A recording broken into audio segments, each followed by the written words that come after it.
Good afternoon students. இன்றைக்கி நம்ம பார்க்க போகிற நெக்ஸ்ட் டாபிக் பார்த்திங்க அப்படின்னா அரிஸ்டோட்டில் வந்துட்டு ஸ்லைடிங் ஆப்ஜெக்டை பொறுத்து என்ன எக்ஸ்ப்ளனேஷன் சொல்லியிருக்காரு அப்படிங்கிறத நம்ம பார்க்க போகிறோம். ஸோ ஸ்லைடிங் ஆப்ஜெக்ட் அப்படின்னாலே நம்ம என்னென்னு சொல்லியிருக்கோம், ஒரு இடத்துல மேலேருந்து சர்க்கிளில் கீழே வரதை என்னென்னு சொல்லியிருக்கோம், ஸ்லைடிங் ஆப்ஜெக்ட் அப்படின்னு சொல்லியிருக்கோம். ஸோ இது அரிஸ்டோட்டில் வந்துட்டு எப்படி எக்ஸ்பிளைன் பண்ணுறாரு, கலீலியோ அண்ட் நியூட்டன் வந்துட்டு எப்படி எக்ஸ்பிளைன் பண்ணுறாங்கன்னு பாருங்கள். ஸோ அரிஸ்டோட்டிலோட எக்ஸ்ப்ளனேஷன் பார்த்திங்க அப்படின்னா external force need to be applied to move an object with constant velocity. அதாவது கான்ஸ்டன்ட் வெலாசிட்டியில் ஒரு ஆப்ஜெக்ட்டுக்கு நம்ம அப்ளை பண்ணுற ஃபோர்ஸ் வந்துட்டு வெலாசிட்டிக்கு ஈக்குவலாக தான் இருக்கும்.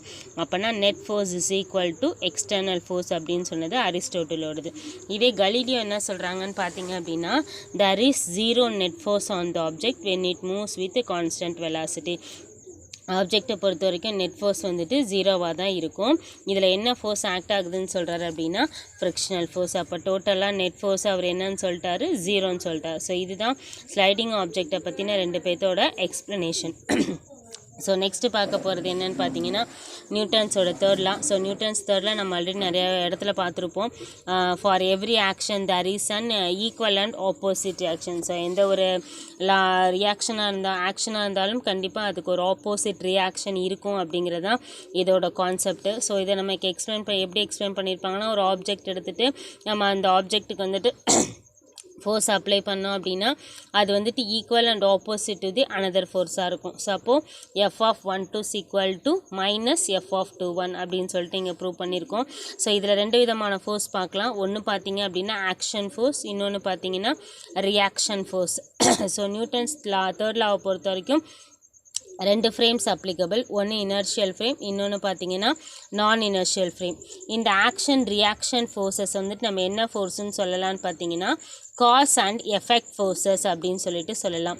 அதாவது என்ன அர்த்தம்னா ஒரு ஆப்ஜெக்டோட ஃபோர்ஸ் வந்துட்டு அனதர் ஆப்ஜெக்டில் எக்ஸர்ட் ஆகும். அதாவது நம்ம ஃபஸ்ட் ஆப்ஜெக்டில் ஃபோர்ஸ் கொடுத்தோம் அப்படின்னா அனதர் ஆப்ஜெக்டில் அதோட ஃபோர்ஸை நம்ம பார்க்கலாம். So equal and opposite to the force and same instant, இதுதான் நம்ம சொல்கிறோம்.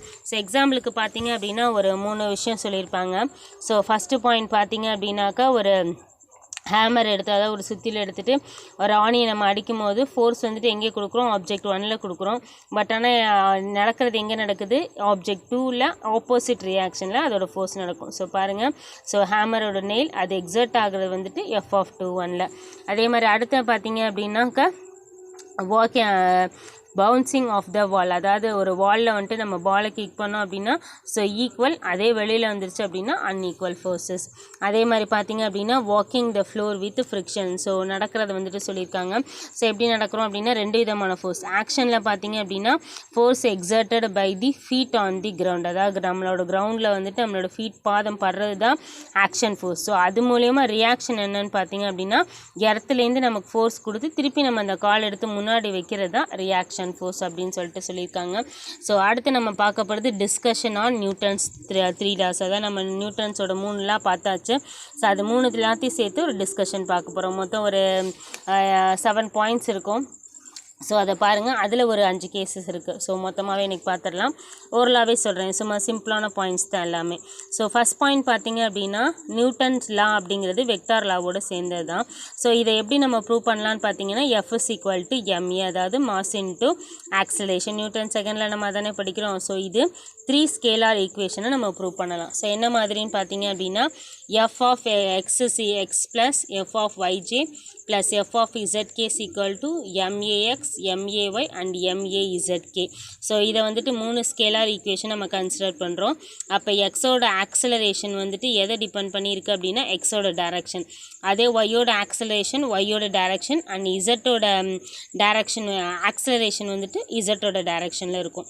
ஸோ அடுத்து பார்த்திங்கன்னா இந்த ஒய்யோட டைரக்ஷன் வந்துட்டு cannot alter the acceleration on along x direction. So ஒய்யோட டைரக்ஷன் எதை வந்துட்டு டிபெண்ட் பண்ணியிருக்காது, எக்ஸை வந்துட்டு. அதே மாதிரி எக்ஸோட ஃபோர்ஸ் வந்துட்டு மற்ற ரெண்டுத்தையும் டிபெண்ட் பண்ணி இருக்காது அப்படிங்கிறத ஃபஸ்ட்டு கொடுத்துருக்க பாயிண்ட்டு. ஸோ செகண்ட் ஒன் பார்த்தீங்க அப்படின்னா ஆக்சலேஷன், ஒரு பாடிக்கு நம்ம ஆக்சலேட் ஆகும்போது அதோட டைம் வந்துட்டு அந்த பாடி எடுத்துக்கிற டைம், அதாவது நம்ம அப்ளை பண்ணுற பாடியோட மாஸை பொறுத்து தான் அதோட டைம் வந்துட்டு சேஞ்ச் ஆகும் அப்படின்னு சொல்கிறோம். ஸோ எதை பொறுத்து இருக்காதுன்னு பார்த்தீங்க அப்படின்னா டைமை பொறுத்து பொறுத்து இருக்காது. So it can be express, எப்படி எக்ஸ்பிரஸ் பண்ணியிருக்காங்க, F of T is equal to M A into T. So acceleration of the object does not depend on the force. So acceleration அப்படிங்கிறது நம்ம கொடுக்குற ஃபோர்ஸை பொறுத்து கிடையாது.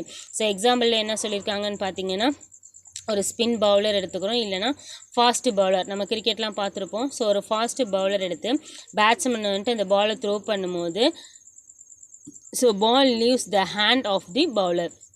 அந்த பவுலர் கையிலேருந்து என்ன பண்ணுது, பால் வந்துட்டு வெளியில் போகுது. ஸோ அப்போ அந்த இடத்துல என்ன மாதிரியான ஃபோர்ஸ் நடக்கும் அப்படின்னா, gravitational force and air frictional force. So இந்த அந்த பாலோட ஆக்சலரேஷன் வந்துட்டு பவுல் பண்ணுறதை பொறுத்து கிடையாது. So it depends upon the gravitational force and frictional force அப்படின்னு சொல்கிறாங்க. ஸோ தேர்ட் பாயிண்ட் பார்த்தீங்க அப்படின்னாக்கா என்ன சொல்லியிருக்காங்கன்னா, ஃபோர்ஸோட டைரக்ஷன் வந்துட்டு ஒவ்வொரு மோஷனுக்கும் டிஃப்ரெண்ட் ஆகும். So in some cases same direction, ஒரு சில கேசஸை பொறுத்த வரைக்கும் டிஃப்ரெண்ட் டைரக்ஷனாக இருக்கும். ஸோ இந்த இடத்துல நம்ம பார்க்க போகிறது 5 கேஸ் பார்க்க போகிறோம். ஸோ ஃபஸ்ட்டு கேஸ் பார்த்தீங்கன்னா force and motion in the same direction.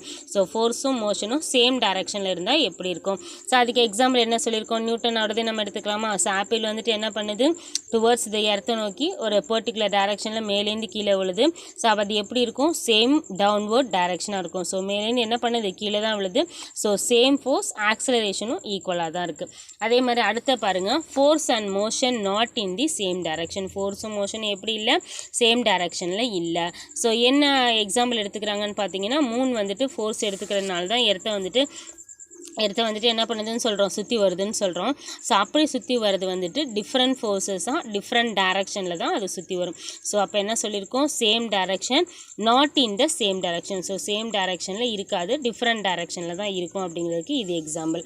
அடுத்து பார்த்தீங்க அப்படின்னா force and motion in opposite direction. So என்ன எக்ஸாம்பிள் எடுத்துக்கிறாங்கன்னு பார்த்தீங்க அப்படின்னா, ஒரு மேன் வந்துட்டு என்ன பண்ணுறான், ஒரு ஆப்ஜெக்டை மேலே தூக்கி போடுறாங்க. ஸோ அப்படி மேலே தூக்கி போடும்போது அப்போர்டில் கிடைக்கிறது வந்துட்டு கிராவிடேஷன் ஃபோர்ஸ். பட் ஆனால் அதை நம்ம என்னவா சொல்கிறோம், டவுன்வர்ட் ஃபோர்ஸாக சொல்கிறோம். ஏன்னா என்ன பண்ணுறோம், கீழேருந்து நம்ம மேலே தூக்கி போடுறோம். ஸோ மேலேருந்து கீழே ஒரு ஆப்ஜெக்டை போடுறது அப்படிங்கிறது கிராவிடேஷனல் ஃபோர்ஸை பொறுத்த வரைக்கும் தானாக இயல்பாக நடக்கிறது. பட் ஆனால் கீழேருந்து ஒரு பொருளை நம்ம மேலே தூக்கி போடுறது அப்படிங்கிறது வெர்டிக்கல் மோஷன். ஸோ டவுன்வர்ட் டைரக்ஷனில் நடக்குது.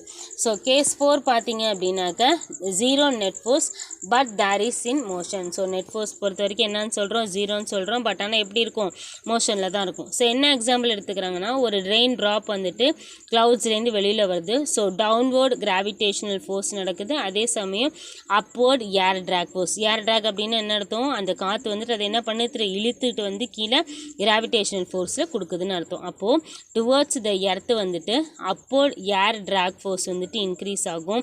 அதே சமயம் it cancels the downward gravity. So கிராவிட்டியை கேன்சல் பண்ணி இது என்ன பண்ணுது, அந்த அப்போர்டு கிராவிடேஷன் ஃபோர்ஸ் மூலிமா கீழே வந்து விழுது. ஸோ ரெயின் ட்ராப் வந்துட்டு கான்ஸ்டன்ட் வெலாசிட்டியில் உங்களோட கிரவுண்டை வந்துட்டு அது ரீச் பண்ணுது.